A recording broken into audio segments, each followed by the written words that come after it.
Bom dia, querido amigo, querido irmão que está nos acompanhando mais uma vez aí conectado em sua casa. Feliz sábado para você. E estamos aqui mais uma vez para buscarmos a Deus, né? Agora o momento da escola sabatina. Mas antes de nós conversarmos um pouquinho aqui da parte do pastoreio, né? Que você conhece bastante, o CRM. Queria passar apenas um recado para você aí, para que aqueles que estão assistindo no Facebook, que possam migrar para o nosso canal do YouTube, tá bom? Porque nós vamos focar agora no canal do YouTube, para que possa parar então as oscilações e o nosso sinal possa se manter aí firme até o final, tá bom? Então, se você está assistindo pela página do Face, migre aí para o canal do YouTube, que daí a nossa transmissão vai dar tudo certo aqui, tá bom? Nesse momento então, gostaria de conversar um pouquinho com você sobre como anda aí na sua casa, nesses dias que você está parado, na sua quarentena, como que anda a sua vida espiritual. Você sabe que muitas vezes nós falamos sobre o CRM, né? Comunhão, relacionamento e missão. Talvez alguns até já se cansaram desse termo. Mas por que é tão importante nós falarmos de comunhão, relacionamento e missão? Porque a grande verdade é, estando você na igreja ou não, estando na sua casa ou não, esses três termos, eles definem a essência da vida de um cristão. E é justamente isso que Jesus pede para nós, que nós passemos tempo com Ele e com a Sua palavra, que nós possamos ajudar as outras pessoas e que nós possamos pregar o Evangelho, falar de Jesus a todos aqueles que necessitam. Então eu queria desafiar você, querido irmão, querido amigo, a nesses dias que você tem bastante tempo agora, o tempo não é mais um problema, que você possa desenvolver essas três áreas da sua vida. Comunhão, então, repetindo, um tempo precioso com Deus todos os dias. Melhor se for pela parte da manhã, você já começa o dia com Deus. Então você lê a sua Bíblia, lê a lição da escola sabatina, você pode ler junto um livro do Espírito de Profecia, você faz um momento de oração e ali você passa um tempo precioso com Deus. Relacionamento é ajudar as pessoas. E você pode pensar, mas como que eu posso ajudar as pessoas ficando em casa? Mas a igreja durante essa semana vai proporcionar algumas oportunidades para que você possa ajudar as pessoas. Então nós começamos na igreja, para a igreja de toda a Associação Central, nós começamos um projeto agora de arrecadação de alimentos para ajudar as famílias que estão necessitadas e que estarão necessitadas devido a esse problema, por não poder trabalhar, por não ter uma renda fixa e assim por diante. Então a nossa igreja aqui, por exemplo, você anote isso aí, ela estará aberta a partir da semana que vem, todos os dias, de segunda a sexta-feira, da 1h30 às 5 horas da tarde. E você pode vir aqui à igreja e trazer uma doação, 1 quilo de alimento, talvez uma roupa, e nós vamos estar juntando essas doações para auxiliar as famílias necessitadas. Você não precisa entrar na igreja, não precisa falar com ninguém, você pode simplesmente chegar aqui à frente, mandar uma mensagem no celular do pastor Bruno, que vai estar aqui coletando esse material, ele vai abrir para você, você deixa o seu material, você pode seguir para a sua casa, ok? Outras igrejas na associação também estão seguindo esse mesmo plano.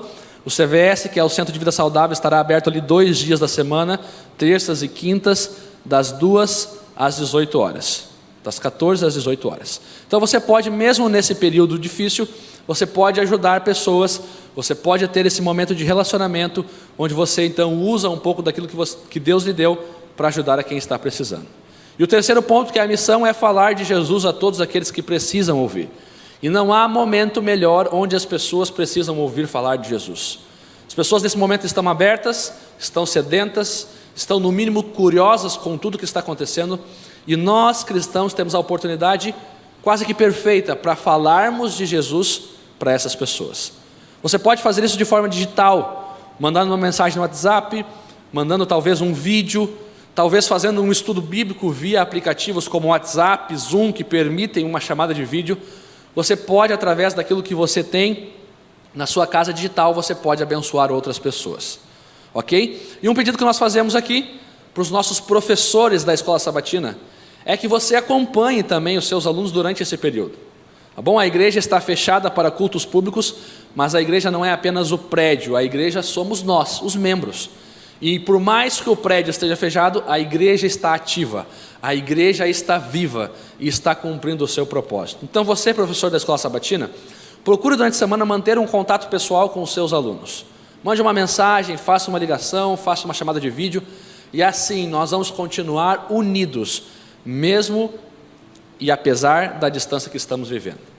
Então viva esse propósito na sua vida durante essa semana: comunhão, relacionamento e missão. E assim mostraremos para a nossa família, para Deus e para o mundo, que de fato estamos seguindo os passos de Jesus. Muito bem, nesse momento então gostaria de convidar aqui o pastor Isaías. Nós vamos então para o momento da recapitulação da lição, onde nós vamos lembrar um pouquinho aquilo que você já estudou durante a semana. Nós vamos passar para outro cenário aqui. E nesse momento nós vamos ter a oportunidade aqui de estudarmos juntos, tá bom? E uma novidade, vou aproveitar que já estou falando, pastor. A novidade é que você pode interagir conosco, tá bom? O pastor Isaías ele vai estar aqui acompanhando a página aqui do YouTube, onde está a transmissão. E você pode mandar um recado ali, você pode mandar uma pergunta, você pode interagir conosco. E nós vamos estar interagindo com você também, ok? O único pedido que nós fazemos é que você faça perguntas, né, referentes ao tema dessa semana, ao tema que nós estudamos, tá bom? A lição de Daniel já passou, se talvez ficou alguma dúvida você pode tirar em outro momento, mas nós vamos estar respondendo aqui as perguntas que vão estar relacionadas com o tema dessa semana. Tá bom, pastor? O que você tem de bom para nós aí nessa manhã? Meu amigo, bom dia a todos novamente, feliz sábado.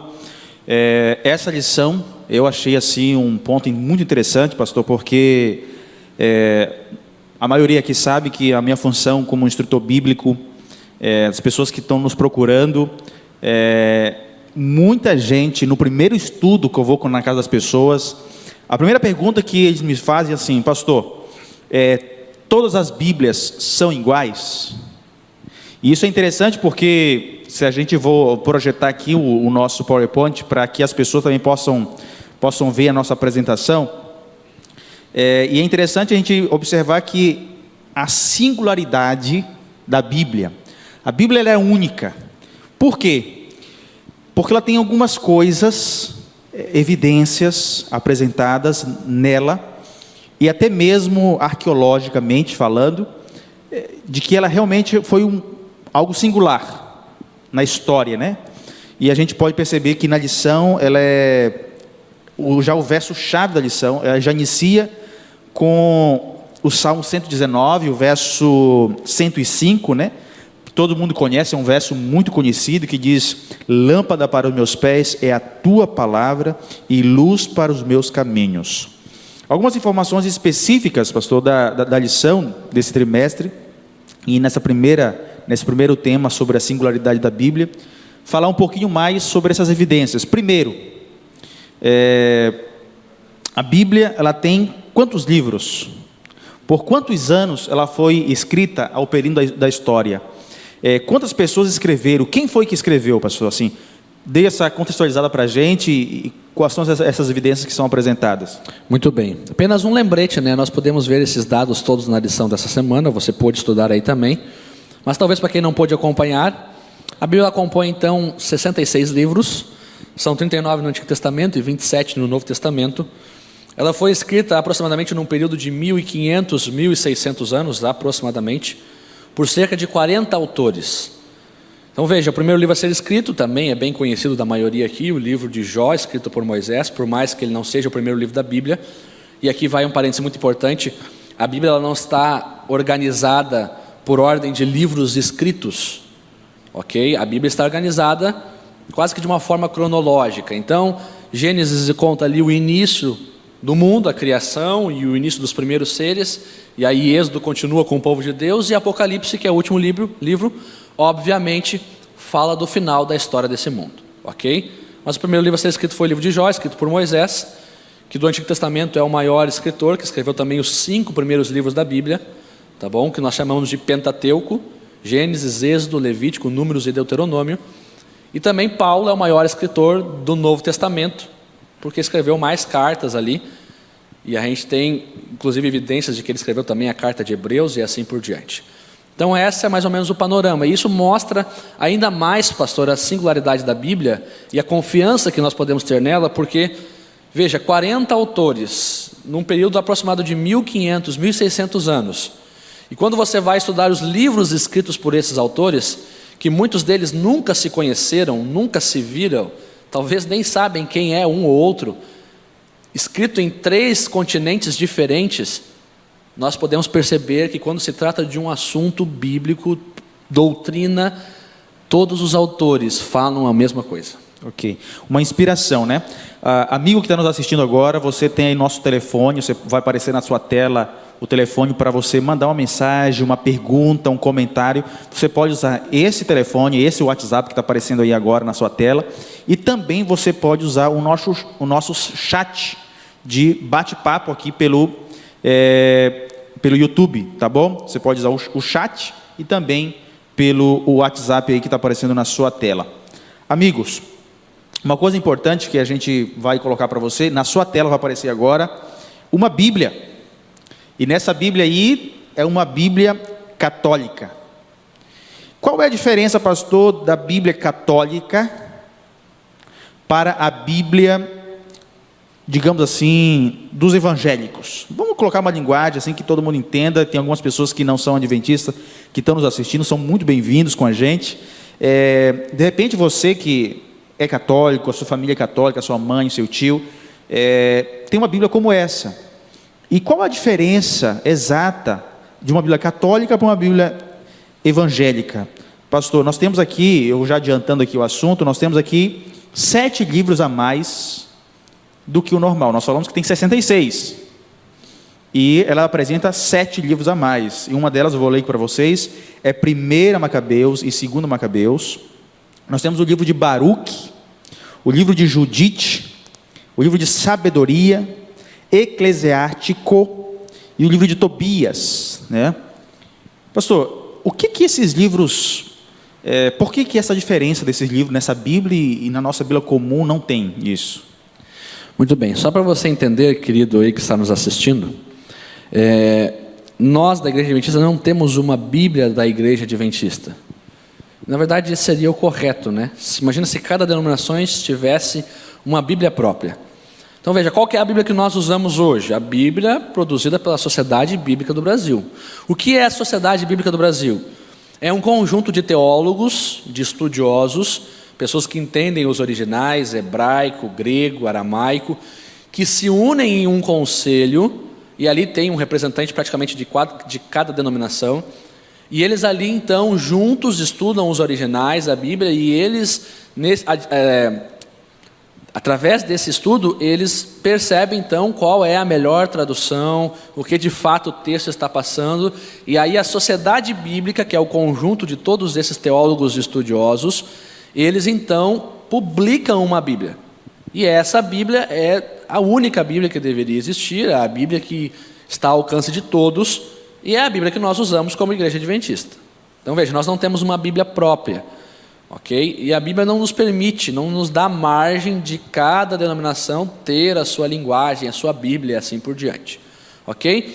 As linguagens da Bíblia, pastor, só para explicar um pouquinho também, elas são apenas linguagens que são escritas de formas diferentes, porque tem algumas coisas na Bíblia que podem ser contextualizadas com palavras mais atuais, com exemplos mais atuais, para que nós possamos entender um pouco melhor o que a Bíblia está dizendo. Então nós temos aí hoje a nova versão internacional, uma boa linguagem mais contemporânea, a nova tradução da linguagem de hoje. Nós temos algumas versões muito boas. E a mais usada, a mais comum, mais tradicional, a Almeida Revista e Atualizada. Então veja, o certo não seria nós termos uma Bíblia própria com mais livros. Mas o que são esses livros então? Então a Igreja Católica, né, a igreja da época ali romana, ela começou a acrescentar esses 7 livros que o pastor Isaías mencionou aqui, a partir do Concílio de Trento, lá por meados de 1545 a 1563, onde a igreja ali que predominava a região, achava que esses livros, esses 7 livros que o pastor mencionou, eram tão importantes quanto os outros 66 que já existiam na Bíblia. Pastor, tem um internauta que está falando com a gente. Como que a gente pode ter certeza que a Bíblia, ao longo da história, não sofreu alteração? Eu sei que daqui a pouco o nosso próxima tela vai falar um pouquinho mais sobre essa singularidade. Mas você está falando sobre o Concílio de Calcedônia aí, muita gente não sabe, de Trento, né? O Concílio de Calcedônia foi um outro momento. Sabemos que teve um concílio também para ter certeza de que aquele foi um livro canonizado, inspirado por Deus, né? Fale um pouquinho mais sobre esse concílio. Cânon deve ser para nós cristãos a nossa regra de fé, a nossa norma de vida e assim por diante. Tá bom? Então, o cânon bíblico que nós temos hoje, ele foi fechado por volta do 4º século depois de Cristo. Então, ainda ali na igreja primitiva, ainda ali na primeira igreja, ainda ali no início da história do século do milênio após Cristo ali, né? Então, veja, esse cânon foi fechado há muito tempo. E aí, então, lá em 1545, no Concílio de Trento, que a igreja romana católica estava ali, então, entendendo de que esses 7 livros também são importantes para a nossa leitura bíblica. E agora eu vou dizer, pastor, um pouquinho, o porquê que esses livros não podem ser considerados canônicos. E como que foi feita, então, essa questão da canonização da Bíblia.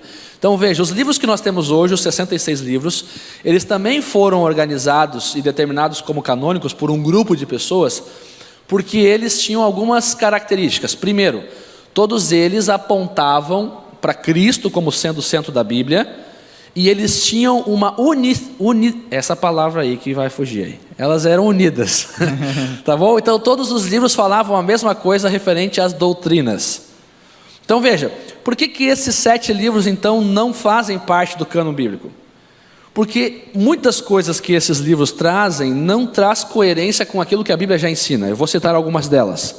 Por exemplo, esses livros aí, esses 7 que está na sua tela, que são os 7 adicionais dessa Bíblia que o pastor mostrou para você, eles ensinam algumas coisas. Olha só, para você ter exemplo. Primeira delas, dar esmola purifica o pecador de seu pecado. A Bíblia não nos ensina dessa forma. O único que nos purifica do nosso pecado é Cristo, é o sangue de Cristo através de um pecador arrependido e verdadeiramente convertido. Então veja, como que eu posso ter no cânon bíblico um livro que me ensina uma coisa que não é um tema bíblico? Por isso que ele não entrou. Outro ensinamento: é possível expulsar demônios com feitiçaria. A Bíblia, ela fala justamente o contrário, né? Deus, ele adverte e repreende quem fala com mortos, quem pratica feitiçaria e assim por diante. Então há uma contradição aí. Sim, e a Bíblia nos diz que a expulsão de demônios deve ser com jejum e oração, né? Então e a gente tem que ver... através do poder de Deus, obviamente. Exatamente, claro. Então veja, terceiro, esses livros ensinam que a alma é imortal. E veja, é muito claro na Bíblia o ensinamento de que nós não temos uma alma. A alma é o ser humano vivo. A alma que a Bíblia se refere é o ser vivo. E quando nós morremos, nós deixamos de existir. Então veja, outro ensinamento que contradiz o que a Bíblia nos ensina. Quarto, pode-se orar e fazer sacrifícios pelos mortos. Mais uma vez, Deus repreende as pessoas que fazem isso. Então, mais um assunto contraditório. Quinto, são apenas 6, tá bom? Vingança, crueldade e egoísmo não são atos condenáveis por Deus. Veja que não há uma lógica bíblica em cima desses ensinamentos. A Bíblia, pelo contrário, nos diz que nós não devemos nos vingar. Se alguém bater no seu rosto, o que Jesus diz? Vire a outra face. Nós não devemos ser cruéis e muito menos ser egoístas, porque a base de todo pecado é o egoísmo. E o sexto, Jesus e nenhum dos apóstolos nunca citaram esses 7 livros que estão aí. Agora, os outros livros, por exemplo, do Antigo Testamento, é por muitas vezes citados por Jesus, citados pelos apóstolos, inclusive citado por Satanás quando este tentou Jesus. Então veja, esses são argumentos e são evidências de que esses livros não são inspirados por Deus. Portanto, não estão no cânon bíblico. Muito bem. Muita gente, pastor, está entrando aqui agora, acompanhando agora, tem pessoas entrando agora aqui no nosso bate-papo e também entrando aqui no nosso link. Então seja muito bem-vindo, você que está nos assistindo agora, que está entrando, feliz sábado, tem muita gente mandando aqui feliz sábado, que está com saudade de vir aqui congregar na casa de Deus e tal, e talvez não viu o número que vai aparecer na sua tela novamente, né? 8304-6769 é o WhatsApp nosso, vai cair direto aqui o seu comentário, a sua pergunta. Então você pode compartilhar com a gente também o seu comentário, a sua pergunta, para a gente poder discutir ela aqui junto, tá bom? Nós vamos ler um texto. Esse texto está no livro de Deuteronômio, no capítulo 32, aliás, no capítulo 31, o verso 46 diz assim: disse-lhe, aplicai o coração a todas as palavras que hoje testifico entre vós, para que ordeneis a vossos filhos que cuidem de cumprir todas as palavras desta lei. essa aqui, Deuteronômio, foi escrita por Moisés. E você falou sobre o Pentateuco, e o Pentateuco foi os 5 primeiros livros da Bíblia, né? E quem escreveu? Moisés. E um conselho que Moisés deu para nós é que aplicai o coração todas as palavras que hoje eu testifico a vós, né? Para que ordeneis aos vossos filhos que cuidem de cumprir todas essas palavras desta lei. Ele estava se referindo, então, essa lei que ele estava se referindo, que lei era essa, pastor? Veja, o Antigo Testamento, ele era conhecido, Jesus cita isso várias vezes, como a lei e os profetas. Então, quando se fala na Bíblia a lei e os profetas, ou a lei, muitas vezes não está se referindo propriamente a dito a lei, os 10 mandamentos, mas sim toda essa o Antigo Testamento, a lei e os profetas. A lei significava os 5 primeiros livros da Bíblia, ok? O Pentateuco, conhecido como a lei de Moisés, ok? Veja que há uma diferença da lei de Moisés, da lei de Deus, os 10 mandamentos. E depois o restante da Bíblia, com profetas menores, maiores, não tinha essa divisão na época, era conhecida como os profetas.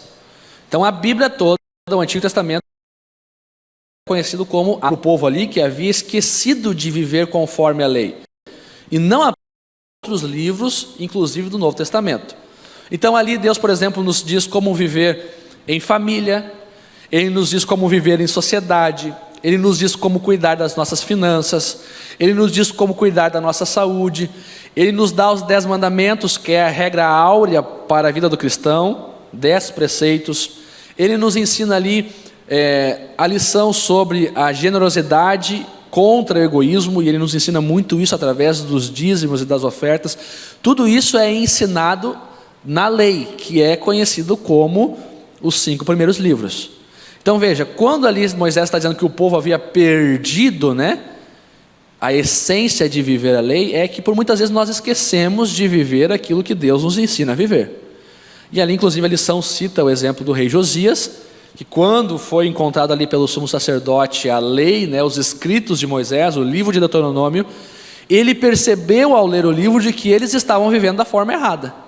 E ali então ele se arrepende, se veste de pano de saco, usa cinzas na cabeça, e ali ele e o povo se reconsagram a Deus e decidem viver novamente os ensinamentos de Deus.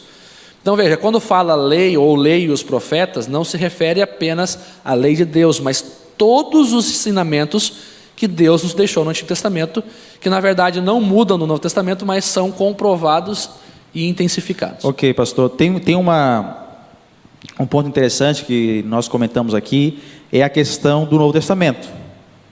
Tem muitas outras religiões, tem outras denominações, outras igrejas, que acreditam apenas no Antigo Testamento. Eles não acreditam no Novo. Já outros acreditam no Novo, não acreditam no Antigo.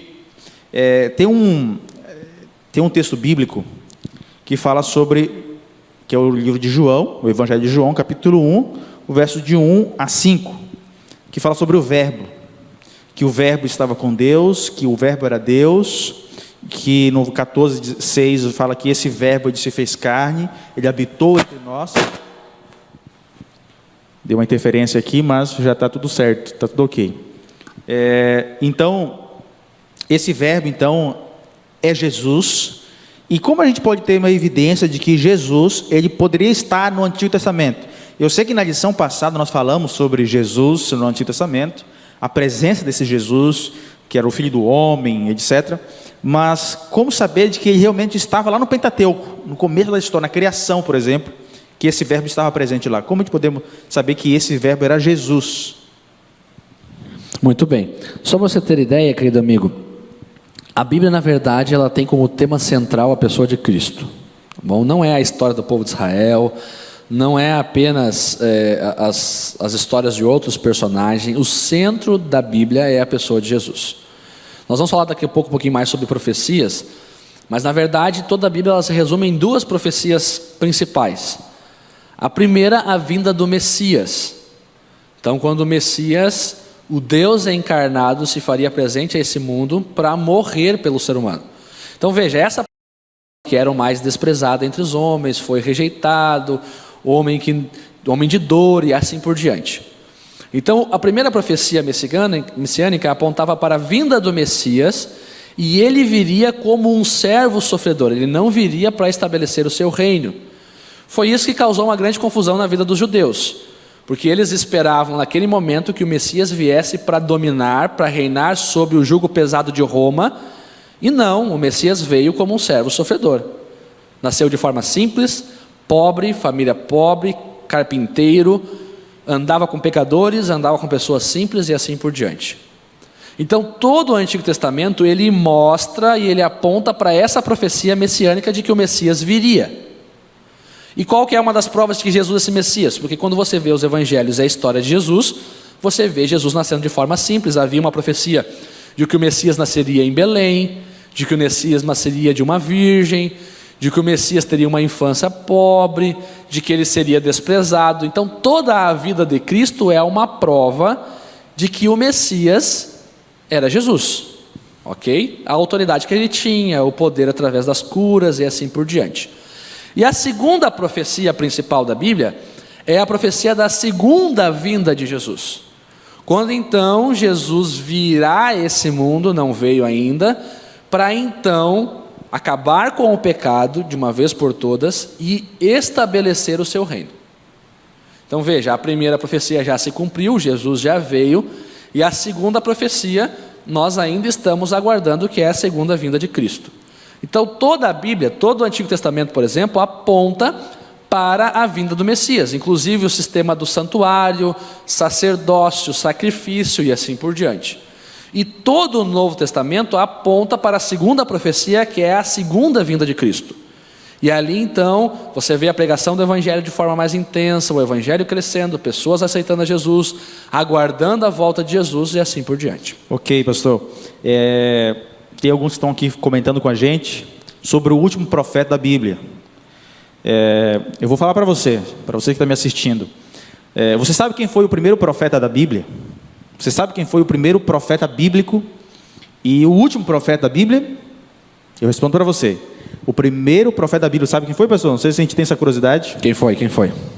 Abraão.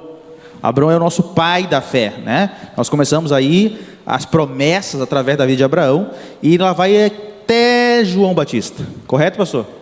Correto. Então até João Batista. Então se eu estiver errado, você me corrija, tá? Você pode corrigir normalmente, tem muita gente... Tu que entrou no assunto, tu resolve, cara. Não vou te corrigir, não. Outra coisa importante, a gente vai colocar aqui agora na tela, algumas evidências desse livro. Quando a gente colocar nessa tela algumas evidências do livro, nós temos aí, a lição nos aborda aí 4 evidências do livro. A primeira delas, nós temos aí 30% da literatura profética, e foi o que a gente comentou agora, sobre as profecias messiânicas, e uma delas está também, essas profecias messiânicas, no Antigo Testamento, e a lição aborda aí que existe 65 predições messiânicas diretas no Antigo Testamento. Uma delas foi mencionada, é sobre a vinda do Messias, que aí está em Isaías, um livro muito querido, pastor, um livro, para mim é um dos melhores da Bíblia, é Isaías, e o capítulo 53 ele vai falar exatamente sobre a vinda do Messias. Mas uma outra evidência do livro também fala sobre o fundamentada na história. E como nós vimos no começo, como podemos saber que esse livro não sofreu alterações ao longo da jornada, né? Fundamentado na história. Outro, eventos na dimensão geográfica. E aí o quarto ponto, que ela transforma a minha e a sua vida. Quer ver uma coisa? Nós temos uma imagem para mostrar para você. Essa imagem é da pirâmide de Cairo, no Egito. Essa imagem que você está vendo agora, você pode passar depois, você vai ver que essa imagem dessas pirâmides, ela tem aí muitos anos aí construída aí, arquitetamente planejada no mundo antigo. E aí a lição traz aqui uma comparação entre essas arquiteturas, entre essas artes matemáticas, arquitetura, tudo essa história, a poesia da época, as construções civis, tudo isso, quando Moisés chegou no Egito, por exemplo, pastor, já havia essas construções, entende? Então, Moisés ele participou de muitas dessas arquiteturas, participou do palácio, porque a Bíblia diz que muitos escritores da Bíblia, eles escreveram no palácio, muitos escreveram, parte dessas escrituras, escreveram nas prisões, em exílio. Então assim, elas sofreram realmente, foram momentos onde que os profetas passaram por angústia, passaram por sofrimento, e a gente tem certeza então que esse livro, com todas essas evidências, fundamentadas na história, elas tiveram então a confirmação, porque você vê que essas construções, a gente vê na Bíblia. Tem outro comentário na lição, pastor, que é a questão da Torre Eiffel. O autor da lição, ele fala que em 1800 ali, aproximadamente, quando foi construída essa torre, já tinha sido construída, por exemplo, em 1889, para ser mais especificamente, ela já tinha sido construída as pirâmides. Entende? Na época, hoje, nós temos a maior torre do mundo, podemos dizer assim, a mais belamente arquitetada, só que nós temos uma pirâmide que já foi aí no mundo antigo, aí, na época de Moisés, já tinha sido arquitetada. Alguns estudiosos afirmam de que essa torre, temos na França, ela foi planejada e servida de inspiração através do mundo antigo. Alguns estudiosos afirmam isso. Tá? Nós temos aí no estudo da lição, na parte de comentário, e a gente vê que realmente a Bíblia que nós usamos hoje é uma Bíblia singular, é uma Bíblia única, é a única palavra que não tem contradições, pastor, apesar que nós temos aí 1500 anos aí aproximadamente ela ser escrita, mas nós ainda falamos sobre essa literatura profética, sobre essas histórias bíblicas messiânicas. Em Coríntios e também Timóteo diz que toda a escritura foi inspirada por Deus. E hoje, para que ela serve, pastor? Isso é um ponto importante, até respondendo a pergunta daquele outro amigo, né? Tudo isso que o pastor Isaías falou são provas de que a Bíblia ela é singular, autêntica e necessária para nós nos dias de hoje. Então veja, muitos autores diferentes, alguns muito estudiosos, outros com pouco estudo, escreveram sobre um assunto a mesma coisa. E há união no que eles escreveram, há coerência, não há contradições. Então veja, uma coisa interessante nós falarmos aqui, pastor, e eu quero fazer um exercício com o povo, já que eles estão interagindo com a gente. Sim, aí é o seguinte, interagindo. Muitas vezes nós questionamos, né, como nós podemos saber se a Bíblia ela é de fato inspirada por Deus e se não se perdeu alguma coisa no longo da história? Provavelmente alguma coisa se perdeu, óbvio que sim, porque a Bíblia foi traduzida, ela foi copiada por copistas, e claro que alguma coisa, talvez algum termo, alguma expressão, alguma coisa se perdeu, mas tudo isso que o senhor falou mostra que a essência dela continua. E quando nós vemos as profecias, é uma prova maior ainda, porque aquilo que a gente viu que foi escrito há 2000 anos atrás, que foi escrito há 1000 anos atrás, está se cumprindo nos dias de hoje. E nós estamos vendo isso, só não vemos se não queremos ver. Então veja, como que eu posso ter certeza de que a Bíblia é inspirada por Deus se ela foi escrita por homens? Então só para você entender um pouquinho, há algumas teorias aí, pastor, no mundo de hoje religioso, sim, sobre a inspiração da Bíblia. E eu vou dizer para você 5 delas, que são as 5 principais, e você vai me dizer qual delas vai estar certo, tá bom? Teorias sobre a inspiração da Bíblia. Sobre a inspiração. Então olha só, eu vou dizer 5 para você, e você vai responder aí através do chat ou no celular do pastor Isaías, qual que você acha que é a correta, tá bom? Então a primeira teoria é a teoria da intuição. Diz que a Bíblia é um livro unicamente humano. É a criação do homem. O homem escreveu ali o que achava que era melhor, usando a sua criatividade. Então o relato da criação ali, Moisés usou a sua criatividade para dizer como o mundo foi escrito. A Bíblia foi escrita puramente pela intuição do homem, ok? Primeira, intuição. Segundo, é o parcial, teoria parcial, ou seja, partes da Bíblia foram inspiradas, mas outras partes não foram inspiradas, faz parte da imaginação do homem, talvez a história da carochinha e assim por diante. Terceiro, teoria do ditado, ou seja, toda a Bíblia foi ditada por Deus, palavra por palavra, vírgula por vírgula. Deus ia ditando e ali então o homem ia escrevendo. Presta atenção. Quarta teoria, verbal. partes da Bíblia foram ditadas por Deus e outras partes não foram ditadas por Deus, mas considera boa parte dela como sendo inspirada. E por último, teoria ideológica, ou seja, Deus concedeu ao escritor bíblico a ideia, a mensagem, e aí de várias formas, Deus fez isso, e o escritor bíblico escreveu conforme a sua cultura, conforme o seu conhecimento, conforme a região que ele morava, muitas vezes usando aspectos da natureza e da região para trazer a mensagem de Deus, e usando ali todo o seu conhecimento e a sua cultura. Então essas são as 5 teorias. Para você, pode ir escrevendo aí qual delas você acha que é a correta, só para nós termos um pouquinho mais de interação. Tá bom? Você pode escrever aí, não sei se alguém já escreveu, pastor. Tem algumas aqui escrevendo aqui, pastor.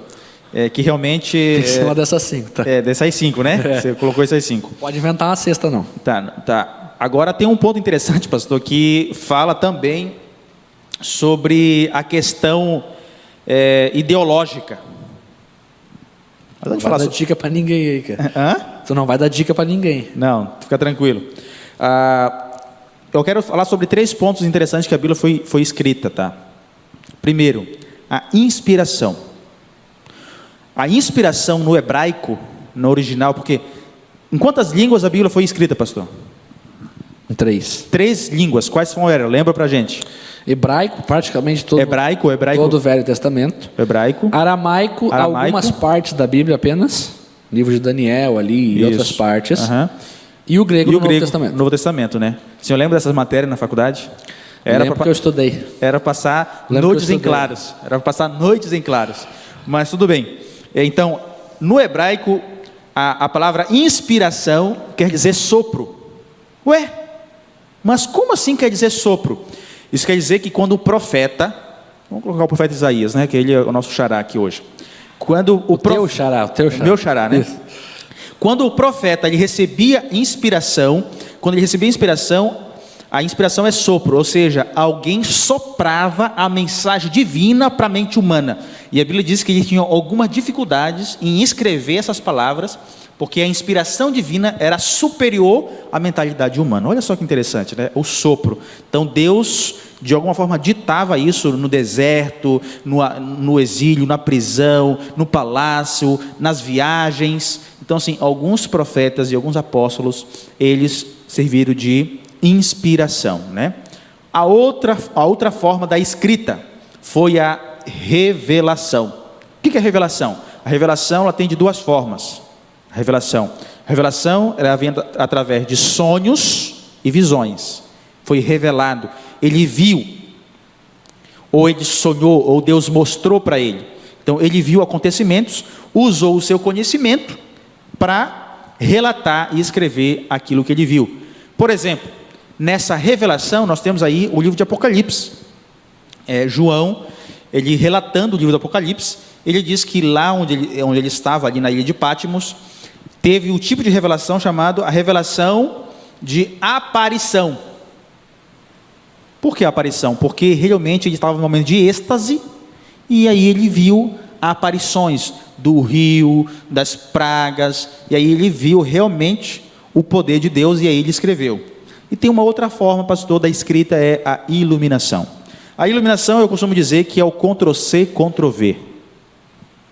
Será que existe na Bíblia, meu amigo, Ctrl+C, Ctrl+V? Você que é universitário, por exemplo, que está nos assistindo, assim, Ctrl+C, Ctrl+V, se não colocar ali a fonte, isso aí é compilação. Então, isso é até crime, né? É crime. Mas existe na Bíblia Ctrl+C, Ctrl+V? Existe. Quer ver uma coisa? Romanos capítulo 1, tem um verso que diz que o justo viverá pela fé. Será que esse verso já tinha sido escrito antes? Sim. O livro de Abacuque, tem um livro na Bíblia chamado Abacuque, você pode observar, no capítulo 3, capítulo 4 aproximadamente, você vai ter ali que Abacuque falando sobre as angústias que ele passou, mas ele diz que o justo viveria pela fé. E quando Paulo utiliza dessa frase, ele já leu lá Abacuque, porque era só que tinha, não tinha Novo Testamento ainda, só existia Antigo. Então ele utilizava de muitas frases, muitas pregações. Outra coisa importante, Paulo utiliza Atos capítulo 7 que é o sermão de Estevão. O sermão de Estevão é a vida de Abraão, que é Gênesis 12, é Ctrl-C e Ctrl-V, é o sermão dele, ele vai pregar algo que está na Bíblia, né? Então existe muito dessas iluminações, e podemos dizer que hoje ainda existe iluminação, pastor? Sim, só para resumir, para ficar mais claro, todas essas coisas que o pastor falou são atos de Deus. Então revelação é a capacidade de Deus se mostrar para o ser humano, revelação. E inspiração é a capacidade de Deus usar homens, mulheres, profetas, profetisas, para transmitir a sua mensagem para os homens. E iluminação é a capacidade que Deus nos dá para entendermos o que já foi escrito e o que já foi inspirado. Por isso que nós oramos antes de ler a Bíblia, pedindo para que Deus nos ilumine, pedindo a presença do Espírito Santo para que nós possamos entender a mensagem de Deus. Então veja, o que mais acontece hoje no nosso meio, pastores e pregação, não é inspiração, pastor, é iluminação. Iluminação. Então veja, quando eu preparo um sermão, às vezes a gente ora, né? Inspire o pastor para pregar a mensagem que ele preparou. Não, na verdade a mensagem que o pastor preparou, ele já leu na Bíblia, ele já estudou na Bíblia, talvez ele foi nos originais, talvez ele buscou o auxílio do Espírito de Profecia. Então ele já estudou algo que já foi inspirado, então ele não está inspirado naquele momento. Ele está iluminado, porque ele está aprendendo com algo que já foi inspirado. E veja, aqui é uma coisa muito importante, para nós entendermos. Então veja, iluminação, a gente entende o que foi escrito. E aí aqui é uma coisa muito importante que é a seguinte: quando nós lemos a Bíblia ela tem uma interpretação só, pastor. E aqui é uma coisa muito importante, porque o grande erro no meio religioso é acharmos que eu posso interpretar a Bíblia da forma que eu quiser. Ah, mas o texto está dizendo isso, mas eu interpreto de outra maneira. Não, errado, você não interpreta de maneira nenhuma. A Bíblia, aquele texto está querendo dizer aquilo, e pronto. O que você pode fazer, o que muitas vezes nós fazemos nos nossos sermões, nas mensagens bíblicas, se chama aplicação. Então o que eu faço? Eu pego aquilo que o texto está me dizendo e eu posso aplicar ele de outra forma. Eu vou dar um exemplo bem rápido. Uma vez eu estava ouvindo um sermão de um pastor departamental de família, e ele estava ali usando a parábola do semeador, num contexto de família, de casal. Parábola do semeador. E aí ele interpretou o texto da forma correta. Ele disse, o solo significa isso, o solo rochoso é esse, o espinhoso é esse, e a boa terra é aquele que ouve o evangelho, e assim por diante. Então ele explicou o texto da forma que o texto é. Mas ele usou a parábola do semeador para fazer uma aplicação, e ele usou ali os tipos de solo, mostrando as fases da vida de um casal.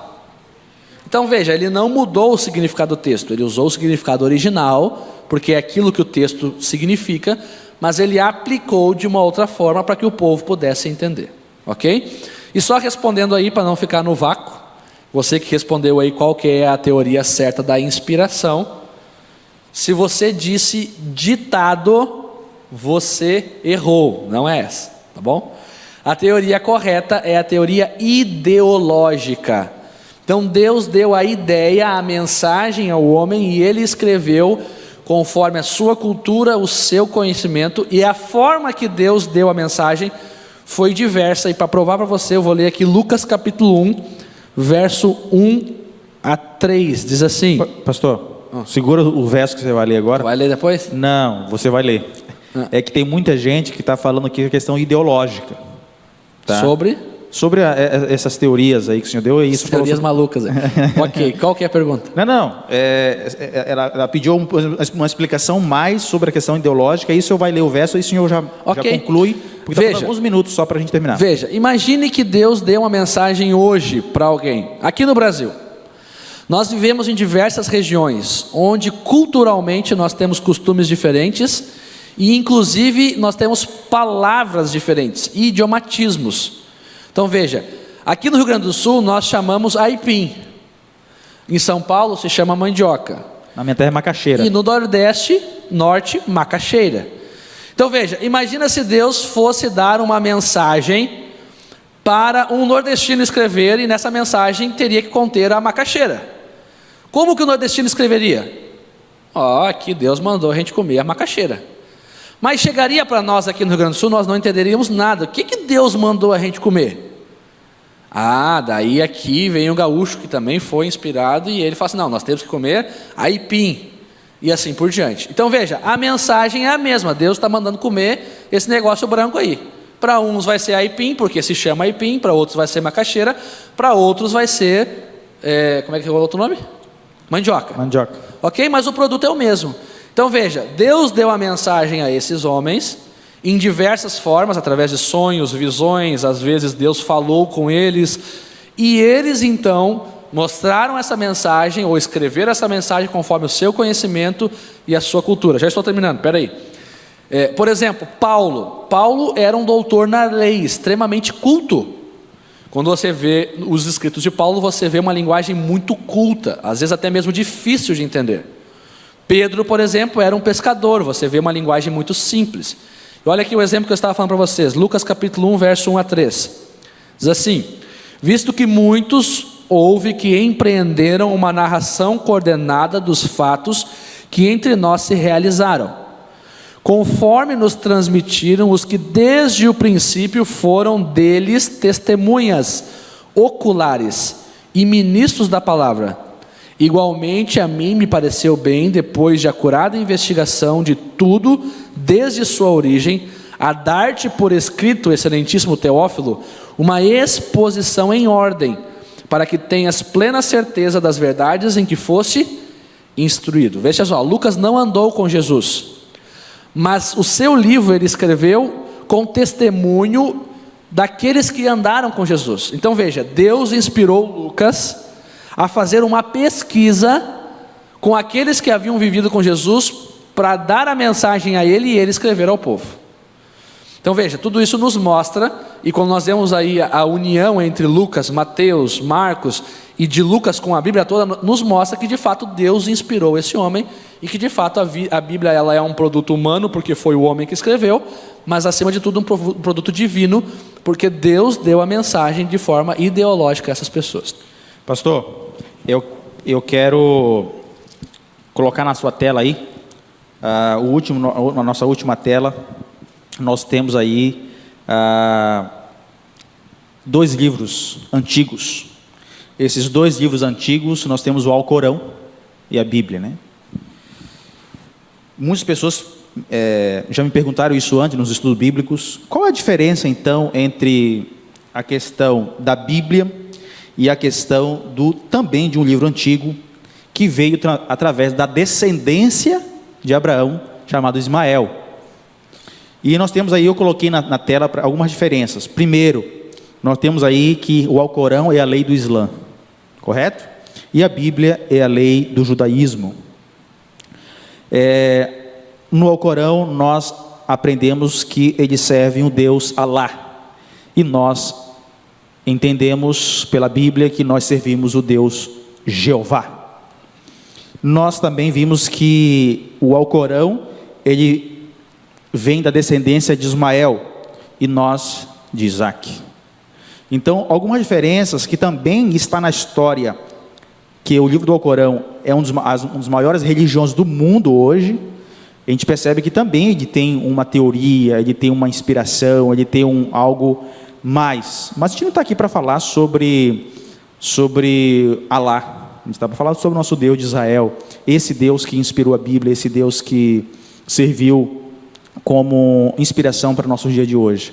Pastor, nós temos aí 1 minuto, que já terminou, e eu queria orar.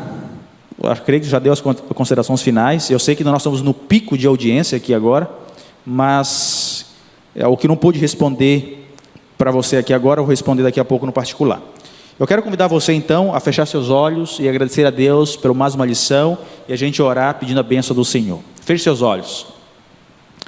Querido Deus, amado Pai, muito obrigado, Senhor, porque nós temos a Tua Palavra como meio de salvação para o nosso dia de hoje. Eu sei que este mundo é um mundo incrédulo, é um mundo de pecado, é um mundo de angústia, é um mundo de sofrimento. Mas muito obrigado porque Tu deixou a Tua Palavra, Senhor, escrita para o nosso dia de hoje, sendo relevante para a Tua igreja, para que nós encontrássemos a salvação e o conhecimento. Nos abençoe agora no restante desse culto. Nós oramos agradecidos em nome de Jesus. Amém, Senhor. Amém.